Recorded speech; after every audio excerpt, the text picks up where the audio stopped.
అనంతపురం జిల్లా కళ్యాణదుర్గం ఎమ్మెల్యే కార్యాలయం ప్రజావేదికలో డివిజన్ మండల స్థాయి అధికారులతో సమీక్ష సమావేశం.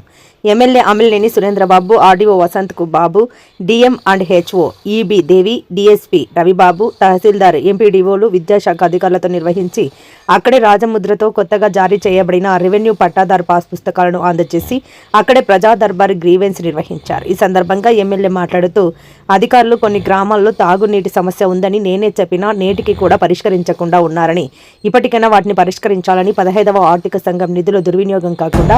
అందరికీ నమస్కారం. ఈరోజు సీఎం రిలీఫ్ ఫండ్ కింద చెక్కులు ఇవ్వడం జరిగింది.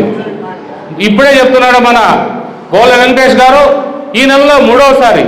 అంటే ఇంత గొప్ప కార్యక్రమం, ప్రజలు చాలా మంది ఇబ్బంది పడుతున్న ప్రాంతం మన ప్రాంతం. అలాంటి పరిస్థితులు గమనించి మన ముఖ్యమంత్రి గారు ఎప్పటికప్పుడు మన ప్రాంతానికి నిధులు కేటాయిస్తూ మొన్ననే 10 రోజుల క్రితము ఒక ఇన్స్టాల్మెంట్ ఇచ్చాం, మళ్ళీ ఈరోజు ఇవ్వడం జరిగింది.